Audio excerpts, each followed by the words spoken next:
Welcome to Recogs, the inventory success podcast where we discuss how top operators source, manufacture, finance, and sell their inventory in order to create successful businesses. I'm your host, Mike Gelb. I'm the community manager here at MFD. MFD is the inventory success platform for consumer and B2B companies. When we say inventory success, we mean that we help SMBs manufacture, finance, and distribute their products across 20 categories. If you're looking for help to reduce your COGS, or you're looking for inventory financing or distribution help, we're happy to see if we can help at manufacturer.com. Now, I know this is a free podcast, but if you're loving the show, please hit that subscribe button on YouTube or Spotify or Apple. And if you can leave us a review on the Apple Podcast app, that would be tremendous. We not only produce content and we not only help brands with their operations and financing, but we also produce events. Check us out at manufacturer.com/events. We're helping to build the consumer community together around the country. So check us out for our monthly events and come hang out at manufacturer.com/events. Thank you, Taylor Foxman. Taylor Foxman, speaking of events, Taylor threw an awesome event a couple weeks ago that I was delighted to be invited to. It was just a coffee meetup here in LA. And from that event, I met Melkon Khosrovian. Melkon is the founder of Green Bar Distillery. Green Bar Distillery is LA's original distillery. Well, it's the first distillery in LA that was created past the Prohibition, and one of the first craft distilleries in the US. What I thought was really fascinating about Green Bar is the wide range of products they produce, whether that's bottles, RTD products, in cans, alcoholic mixed drinks, non-alcoholic beverages, and really being devoted to quality, fresh fruit, for example, rather than, artificial flavors, which is, as you're going to see, really freaking hard to do. So if I would say what the theme of this episode is, it's really about how do you perfect the perfect cocktail? How do you create the perfect cocktail? And bringing the perfect cocktail in the format to a home that is delicious, it's RTD, it's ready to drink. All of this is actually a lot easier said than done. This one's really going into the weeds when it comes to Melcon and how he thinks about supply chain. Without further ado, here's Melkon.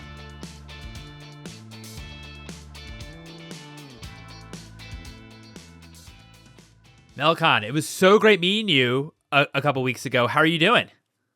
Living the dream every day. Love it. I mean, what can be better than Los Angeles, right? So tell me about the beginning of the founding of Green Bar. Why start a distillery in Los Angeles? We, like a lot of distilleries, were an accidental business. I met my wife in graduate journalism school. I studied philosophy. I had a software company just before starting this business. So, this had nothing to do with anything we aimed, to achieve in life or knew anything about. It just kind of like we got engaged in 2002, began to do the family circuit. My side comes from Armenia, where people drink, straight shots of liquor with food over toasts. So cocktails are, the furthest thing from our experience. Except my wife-to-be just hated what we were serving, which was mostly high-proof fruit brandy, think stuff like grappa or vodka. And after someone would get up and toast us. So, it's just like, oh, I don't know how you people drink this stuff. It's disgusting. It's like drinking, I don't know, like jet fuel. I'm not having any of it. So as a good fiancé, husband-to-be, I began to make complex infusions that I thought would go with our food and she would like. She was a trained chef. She liked wine. She liked complex things. So, I tried my best to make something that she would drink. And to make sure the cousins wouldn't think we were cheating, we'd strip off, labels from old wine bottles, stick the stuff in there. I'd fake a label. And we take him to these parties. And then, the cousins are like, cool, you got her to drink. Now, what is that thing she's drinking? Like, it's in a weird bottle. There's no back label. There's no government warning. Let me try that. So they would grab the bottle and pour them some. And like, wow, this is kind of interesting. It doesn't burn. It's got these interesting tastes. It tastes like food. It doesn't taste like, drinking fire water. And then they swiped the bottles because they also had friends who, like my fiance, just didn't like our booze, and then it took on a life of its own. Their friends would call and say, "Oh, your cousin promised you'd make us a couple bottles," and their friends would call, and then like one day we had that come to Jesus talk when we're like, "Honey, do we get our number unlisted or changed, or do we go into this business?" And I guess the rest is history. We decided to go into the business because it was interesting, it was fun. We didn't have anything else tying us to to another job. So 20 years later, we're one of the largest craft distilleries in the U.S. We make the largest portfolio of certified organic products. We make the largest volume of infused alcohol in America. We make both alcoholic and non-alcoholic things. So it's kind of it's become something fun. Yeah, no, totally. And thanks for kind of walking us through in terms of that first step and realizing, hey, all of our families are actually liking the products we're producing, and liking the alcoholic products we're producing. What was that first step though when you actually had to, because launching a distillery, it sounds really overwhelming, to be honest with you, in terms of in terms of actually setting it up. What were kind of the first steps to actually make it official and actually to go all in, at least at least the beginning phases of starting your own distillery, and as well as finding accounts and creating a full business that you actually want to start selling products to? It was kind of a series of innocent, dumb decisions. I mean, like we were naive beyond belief. We thought, hey, the best time to launch a liquor brand is December because that's when people drink a lot, right? So you approach accounts, just before the holidays. And, initially we wanted to set up in downtown LA because that's where my last business was. We wanted to be part of downtown's revival, except we couldn't make heads or tails with the regulations. Like LA is a big bureaucracy, and we went to this, to the planning department, and they quite literally threw the book at us. They're like, "Hey, go figure it out what you need to do." We're like, we don't even know what to look for. So we first started in Monrovia, which is a few cities outside of downtown LA, and it was like going to a small town in the middle of a small state where they welcomed us into the mayor's office where the city hall was, and all the regulators were there. One passed us to the other one and said, "Oh, honey, this is what you need to do. These are the rules. You should go talk to this person next, and they'll figure out what else you need to do. And then, have you met the people that own this, industrial complex? I think they have some units free or available, and you can rent there. Let me introduce you to them." So it was very kind of like a nurturing environment that got us started. But the first steps were like going from, I don't know, like 1 gallon infusion jars, like think of those pickling jars you have at home, to 25 gallon, jars, and then 50 gallons. And then now we're doing 4 or 5,000 gallons. So the beginnings were very, very similar to what we were doing at home. We'd go, buy fruit at the farmer's market. Then we meet them under the overpass, on their way to the farmer's market, and pick off 10, 20 boxes. And we kind of kept doing that on a larger and larger and larger scale, not really understanding that in the US, at least, that's not the way people make flavorful spirits. And that's all we did until eventually we started getting phone calls from flavor companies saying, "Hey, I read about you in, some beverage magazine. Just wondering, where do you get your lemon flavor?" And we're like, lemons. And then silence. I'm like, hello, like, you still there? "Oh, did you say lemons?" I'm like, "Yes." "And other real ingredients?" "Yes, of course." "Oh my God, like you didn't get the memo? Like, what's wrong with you guys?" And we're like, are we doing something wrong?" I'm like, "Geez, like you're screwed, basically." Because guess what? No two real ingredients ever taste the same. If you get your customers used to a flavor, how are you going to make it again? Like, good luck with that. And then some things spoil in alcohol. They turn, they create sedimentation. All kinds of things sometimes happen that make the product bad. So you don't want to do a recall. That's going to ruin your company. And then, have you thought about if you actually make it? Like, you zest how many lemons or chop how many fruits now? What if you make it? Like, have you thought about the future in case, God forbid, you succeed? How are you going to process all that ingredient? Let me save you from yourself. I'll send you some samples. You try it, and then you'll call me back and order, because everybody does that. So we said, okay, fine, send us some samples that make sense, your concerns are valid. And we got the samples, and it was like drinking pledge, nothing that we'd ever want to sell to customers. And we're like, look, thank you very much. Your concerns are well, kind of meant, but like, we don't want to sell that. So we doubled down and tried to figure out, okay, how do we scale this weird process, which is not common in America? So we now taste everything 2-3 times a week to adjust so that it is consistent or virtually the same. We stress test everything for about a year before we introduce it into the market so that we don't have spoilage or things that turn. And then we figured out how to continually scale infusions in the US that can continually taste good, taste natural, and be affordable without, kind of killing ourselves. So that's why today we make the largest, portfolio of infused products in America by volume as well, because we figured out how to scale up this kind of old world technique. So, well, I'd love to get into that. How did you figure out how to scale like this old world of a technique of using fresh fruit, for example, in your products? Because it also sounds like, if you're tasting things, several times a week, for example, to make sure ensure product quality.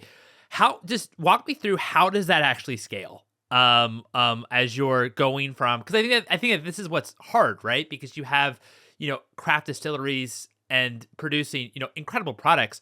And then when you get to scale, it's, we have to substitute here and there in order for product, in there maybe for product quality, or that it's all standard or unified. But then it all doesn't taste great, right? So how did you kind of approach going from, craft, which I know you're still, it's still very, very much a craft, right? In order to go to scale and actually drive volume with your products. There were 2 ways or maybe 3 ways we thought about it. The first one was, hey, this is done in parts of the world that are not America. So if you go to Europe, if you go to other parts of the world, people make this stuff. It's just not that super high scales, except maybe in Europe where they do make these kinds of products at fairly large scales. So we kind of took a look at, what they did. Second was a happy accident where in LA, when we moved to downtown LA eventually, the Department of Health for LA County decided to regulate us. And they're like, well, you make food sort of like things, and we regulate all people that make things you consume, so we should regulate you. Yes, we don't regulate breweries and wineries, but they're grandfathered in, but you will be regulated by us. So I'm like, I guess whatever. What do you want us to do? They forced us to build a food plant, which meant centralized processes of all operations. So imagine like a switchboard in a closed environment where all the tanks have to be connected to that switchboard. That allowed us to build systems that could extrapolate flavor from a central location to multiple tanks. So we have a place where we put ingredients and then process or filter alcohol through those containers of flavor on a continuous basis, which allowed us to kind of scale up infusion. So we're not like just putting things in a tank and then pulling out of a tank. We're doing something close to a continuous process, which allowed us to scale. And then the third thing was just kind of formulating in a way that didn't call on every single thing to be processed in-house. And we're always looking for ways to outsource some of that. So we do process some ingredients in-house, but as we get bigger, we're finding partners that will chop things up, dry them, put them in a format that is real ingredients, whole ingredients, but not 100% processed by ourselves. So all of those combined will allow or have allowed us to scale and scale and scale to the point where today we not only make products for our own brands, but we work with some multinational companies, some national supermarket chains to make custom private label products for them at a scale and at a price that is unmatchable by anybody else. So I guess was a regulation that downtown LA kind of imposed on you all that, hey, you're actually also a food company because you use food. Was that actually kind of a forcing function that actually maybe was helpful? I mean, I'm sure that it's miserable to go through it, but We hated it at the time because it cost us a good $250,000 more money to set up than we would have normally spent. But in retrospect, it was a hell of a godsend because it allowed us to do what we now do. If they hadn't done that, we wouldn't set it up the way it is. We would have set up like every other distillery, which means that processing real ingredients, making infusions would have been as cumbersome for us as it is for them. Because we were set up as a food company, it made so much. I mean, it made the process of processing and infusing alcohol so much easier. So that's why we can scale this, weird, process to the levels we have so far, and know how to do it on, kind of assuming we stick around for a while longer on a bigger and bigger scale. That was kind of a forcing function in order for the actual quality insurance and actually get the right processes where actually you can actually have consistent product throughout your portfolio when it comes to taste and also obviously quality for their fresh fruit. Why? Can you talk to me a little bit about also that like maybe transition? I know that was maybe one of the starting points, starting with French fruit or even just mixed drinks in general. But how also did you, because you also are producing gin and other alcohols on its own. Where did you also venture into or start going into actually creating drinks for that were mixed drinks and actually that were high quality when it comes to cocktails? Our biggest challenge, from kind of day one, was figuring out how to make it easy for people at home to have drinks that were on par with the drinks I had at restaurants. In the beginning, up to COVID, 80% of our business was restaurants, hotels, and bars. So we were essentially a bartender company. But we always dreamed home users, the general public that can't go out all the time because it's inconvenient or it's nowadays incredibly expensive. So they would want those drinks at home. Initially, we thought about solving this problem partly through making the spirits more complex so you wouldn't have to use as many ingredients, and partly through education, both online as well as at point of sale, like merchandising a drink. It was all a horrible failure because ultimately people just kind of did the math and figured out it wasn't really a good deal. I'd have to buy $100 of ingredients to make my first drink. I'm not interested in spending $100. I have to do all kinds of fancy footwork to make a proper cocktail, sourcing citrus and juicing it, cooking sugar and water to make simple syrups, cracking egg whites or cracking eggs to make an egg white for my whiskey sour. Just too much work that no one was willing to put in. Yes, maybe, 2-3% of the public would, but the vast majority of the public just was not into it. So our foray into RTDs was directly a consequence of just being incredibly frustrated with our lack of success in selling complex drinks at retail. We're like, hey, the only way this is going to work is if we just do the work ourselves. Like, we'll make the drinks, we'll package it, we'll put it on the shelves, and then all someone has to do is open it, pour it, and drink it. Like, we'll take all the work out of the way. And that was our interest in making RTDs. Was that when you started making the actual RTDs? I mean, first of all, how was that RTD process? I mean, how was the R&D process to actually produce those drinks? And I imagine also new format as well, quite different to bottles. And two, why? How was it received in retail and stores that you were already in? Was this something that they were actually pushing you all to make, or or was it something that you actually had to kind of sell through and kind of convince them to actually carry? The impetus came from us because it was kind of born of this frustration of like, why can't we just get people to make proper drinks at home? We didn't really understand it, and after years and years of just, I don't know, hitting our head against the wall, we came to the conclusion internally that the only way this is going to work is if we just do the work ourselves.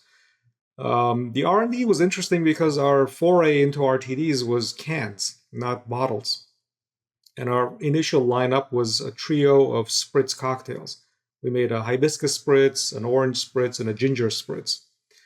That took a lot of kind of thinking through because making RTDs is not the same as making drinks at a bar. You're not dealing with pre-made ingredient or pre-made spirits and liqueurs. You're dealing with raw ingredients. So you can make literally anything because you're starting from the like beyond scratch. And the format that people drank these in, like the cans, they don't pour them into a glass and drink it. They just drink it out of the can, 90+% of the time. So we had to figure out how to get smell out of a little opening in a can when it's super cold to make an impact. Because, like if you have a glass and it's shaped like a little coupe, then the flavor and the smell gets concentrated. You have that different experience. The opening is much bigger. You're holding it in your hand, so it's a little bit warm, even if the bartender just shook it. It was a whole different thing to figure out how to get cans to taste good. But we did, and kind of to our, delight, the hardest buyer for one of the top retail chains in the country, with whom we worked on a regional basis, we sent samples to them, because we always sent samples to them. And for the first time ever, we got a call. She never wrote, never mind called anybody. She's like, "What did you guys do?" Uh-oh. Like, is anyone sick? Like, oh, like she's like, no, I love it. It's unlike anything I've ever had. I'm going to put you in touch with our corporate office, so you can have a conversation with them about not only selling regionally, but kind of beyond just this one region, maybe 2 or 3 regions. And we eventually began to work with them nationwide. So that was our introduction to RTDs. Like we had about a year of R&D. We tested it against other things, the real versions that people have at a bar, and we're not convinced to do it until we could blind taste, like do the Pepsi challenge, beat the pants out of the things people would have at a bar. And that's the point where we're like, okay, let's do it. But it was still kind of a challenge because making canned cocktails is a whole lot different from making bottled liquor. You have to carbonate it. You have to be super careful in pasteurizing it because the stuff can go bad. We didn't have a canning line, so we were renting out a mobile canning company to come and package it for us. The actual packaging of it was insanely expensive. So it was something that we were kind of like testing it out for a while until we kind of like, we're convinced that, this is a real thing. At which point we hit up our bank to give us a $2 million loan to buy, install a canning line, which was hilarious to have as a conversation because this is like COVID. Like this COVID had just happened. Our 80% on-premise business had more or less just evaporated. And we call up the bank and say, hey, our business just disappeared. We have this cool idea for, cocktails. We need a giant loan. Can you write us a $2 million check? And they did. And that's how we got into the RTD world.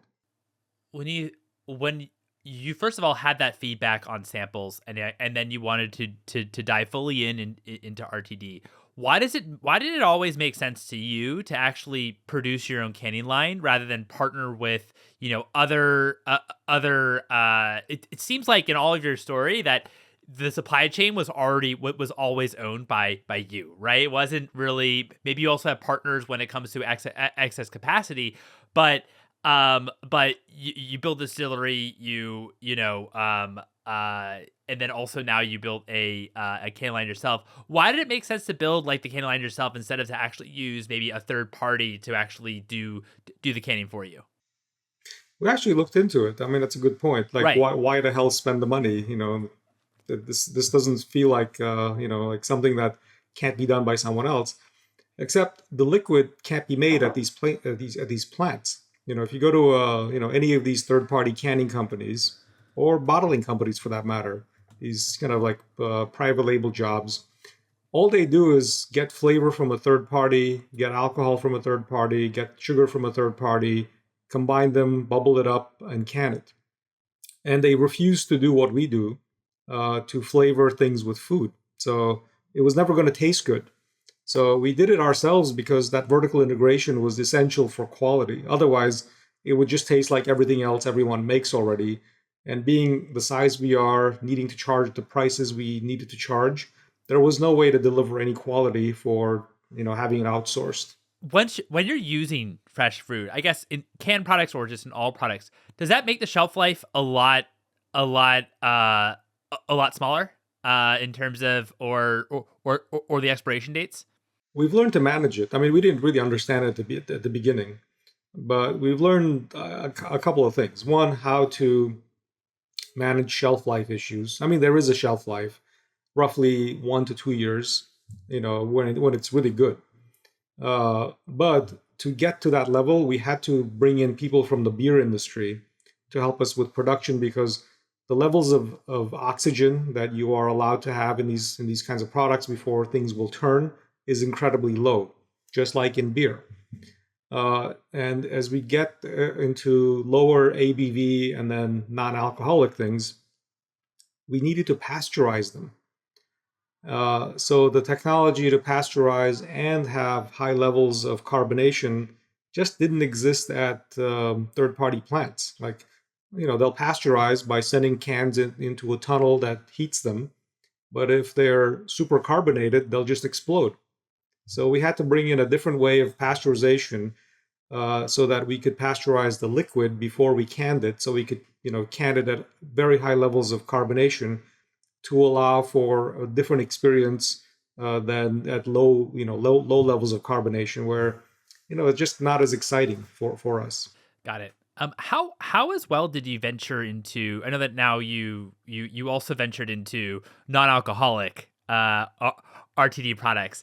What was the story there? I mean, now you have an RTD line that was that was alcoholic cocktails and alcoholic products.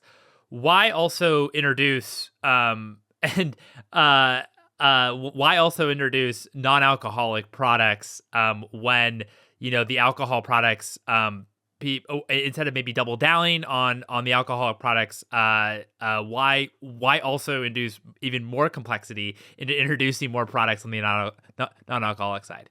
Great question. Don't we have enough to do? Yeah, you have the bottles, right? You have bottles. You have gin. You have vodka. You have other product. You have products and We bottles that just you hate also have sleeping. mixed. Like, why sleep? Who needs that? Yeah, no, exactly. Well, there were two issues. One, we worked with, or still work with, a very far-sighted retail store chain that I think saw the trend coming, and they asked us to get into this, side of the business because we made things that were all organic, clean label, clean ingredients, tasted natural. So they're like, okay, we need more non-alc RTDs. We're familiar with non-alc beer. It's kind of beginning to pick up. We think this is the next thing. You could potentially do a really good job at it. So, go at it. At the same time, the alcoholic RTD space was getting more and more crowded. And at a time when, this is 4 or 5 years ago, premiumization was the trend across the board in liquor. This was the one category that was, I don't know, like insanely depremiumizing. Like everything was getting more and more affordable or less and less expensive because bigger and bigger companies were coming in. And to get any shelf space, these products became, went from $14, $15 a 4-pack. Now today to get any shelf space, $8, $9 a 4-pack. At which point, given the way that these things are taxed, it becomes almost impossible to make any money. Well, in fact, they're probably just kind of losing money every time they sell something. So our alcoholic RTDs, although they are great in terms of quality. They were having a harder and harder time justifying shelf space when giant companies were entering at a lower and lower price point, and seemingly the customers were, kind of cool with it. In the non-alc world, though, the same dynamics weren't happening. You can't get drunk after two bad tasting RTDs and not care what the third one tastes like. With non-alcs, the only thing that matters is the quality of the experience, or don't even bother buying it. So we were having an easier time selling more expensive products with higher quality because quality was the only thing that people cared about. So that's why we kind of kept going down that path. And today we make more non-alcoholic RTDs by volume than any other product. That's such an interesting insight too about how when you actually have a cocktail or even, wine or beer or, or even, straight hard alcohol, you really, if you love the taste, you really are going to love that taste or notice that difference for the actual first two or three drinks. But then after that, you're not your taste buds are going to fade into the night or day. But with non-alcs, you actually need that consistency because you actually don't you actually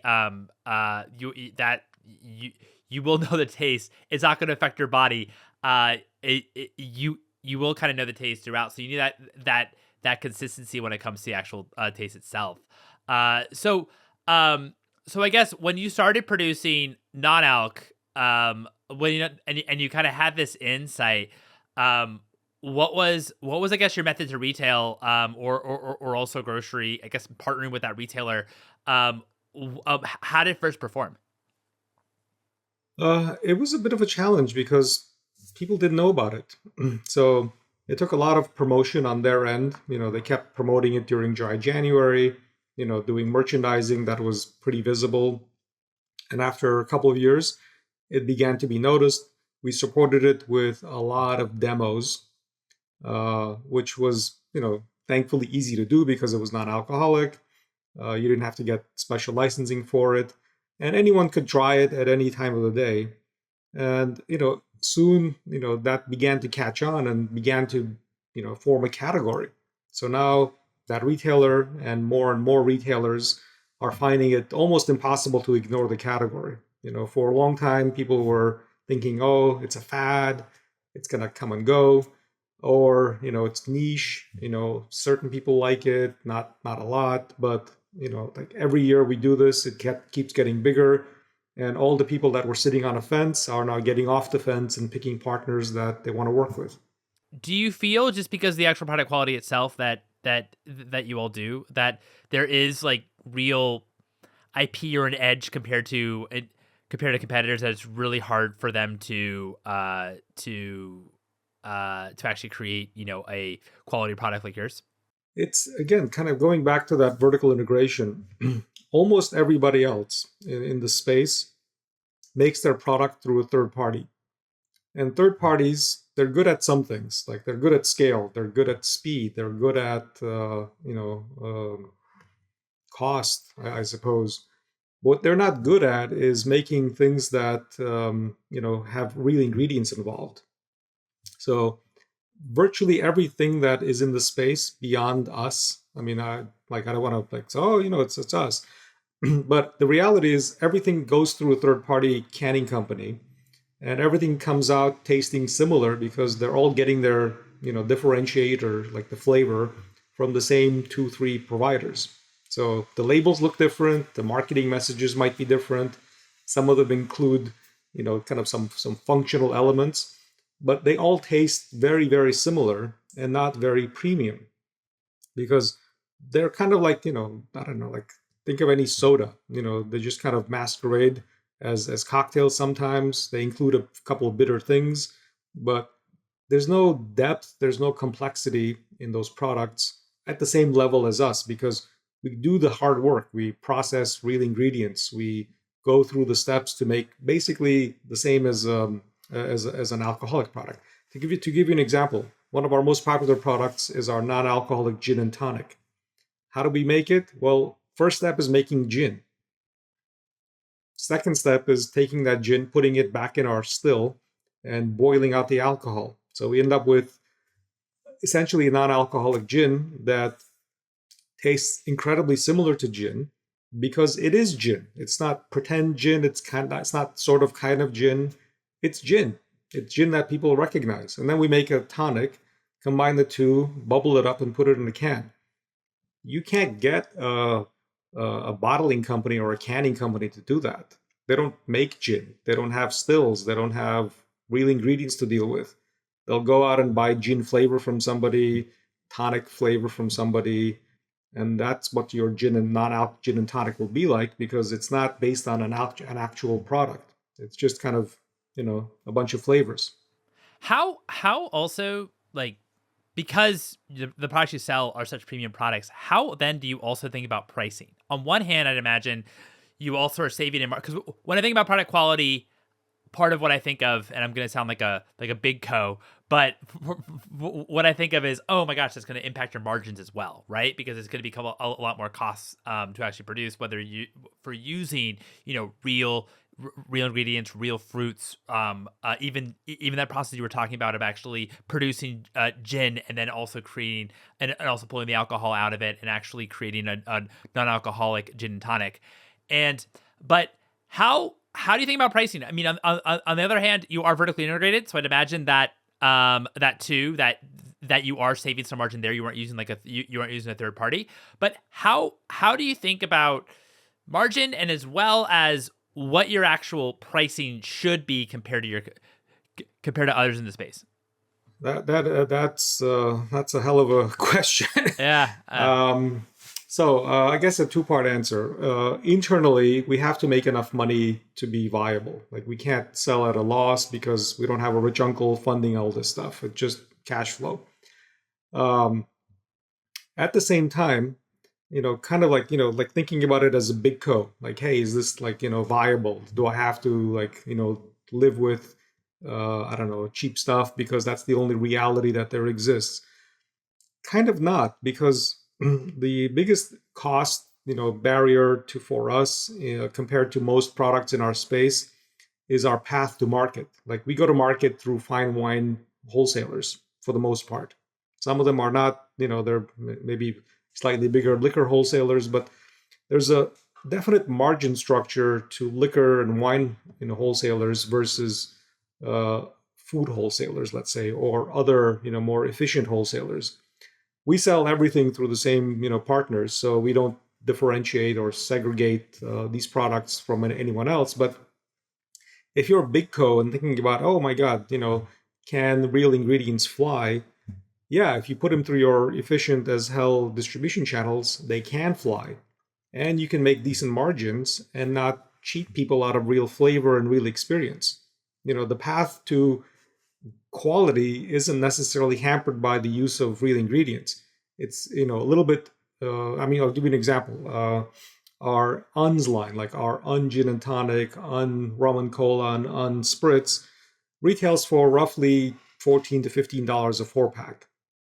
If I had my way, it would retail for $13, like $12.99. So there's another dollar or two that it should be reduced by, but I don't have the latitude because my path to market is expensive. Someone else could do a much better job if they were doing what we did, if they had a more efficient path to market. But it can't become a $6.99 product either, because we're using real ingredients, we're using distillery techniques, and guess what? That's what people want. It's not like having a $6.99 product that tastes bad is a good idea. Like, water is a better idea than that, because if you're not getting drunk and if it doesn't taste good, why bother? Just have something else. Have tea, have juice, have LaCroix. But if you want that experience, like an actual cocktail experience that takes you from work mode to relaxation mode, takes you out of that frenzied mind frame, does kind of the job of a cocktail, you need something that is basically structured to taste like a cocktail and to help you slow down your reflexes and get into that mode. This is what it takes. Like, it's not something that people will live on, but because it's a cocktail substitute, But if you want the quality experience to do the job, this is kind of what it takes. No, that's really interesting about when it comes to what the limits are, and it's much more focused on how you think about it is on the distribution side, and maybe also how the industry is organized. If that's fair to say. But of course, we all can't change that. So that At least not us. Exactly. My final question for you. What do you value more? $100 of COGS, so $100 of any of your products, the COGS value of it, not the retail value, the COGS value, or $100 cash? Oh my God, that's. I mean, the big difference is the time factor. A COGS value is essentially cash minus 30, not 30, maybe like 3 to 4 months, because that's our turnover rate. Right. I would take $100 in COGS because I can do a lot with that. I can, kind of redirect it in a lot of ways. I can play with that. $100 in cash. I mean, like, how many times can I make that? I can't produce cash like I can produce COGS over and over and over. So COGS is, for life. Cash, like if I'm going to do some giant marketing thing, it better work. Otherwise, the $100 just goes away. COGS, I can reinvest that time and again, or give it to customers in terms of better products, or give it to my trade partners to gain some shelf space or to promote things. I think COGS. No, yeah, I think that's a great. I mean, I that makes a ton of sense. We've certainly heard a variety of answers on this show. How I think about it, and again, business is never this straightforward. But if you believe in your product, if your product is selling, then that $100 of COGS is gonna be worth more than $100 of cash. At the same time, what folks have told me is that but there's also marketing costs you have to account for. There's very, very few products just sell itself, which is very, very true. So, but it's always kind of just like a fun kind of closing question to kind of hear about how business owners are kind of thinking about their inventory and everything. So, Melkon, this has been such a pleasure. Thank you so much for coming on the show. I really appreciate your time today. It was a lot of fun. Thanks for having me. And there you have it. It was tremendous having Melkon on the podcast. And again, Taylor, thanks so much for throwing that awesome event a couple weeks ago and giving me the chance to meet Melkon. If you're loving the show, please subscribe on whichever channel that you're listening on. Please give us a like on this episode. And again, we don't just produce content, we also throw events. Check out manufacturer.com/events. Sign up to receive notifications of when we have an event coming into your area. Thanks for listening.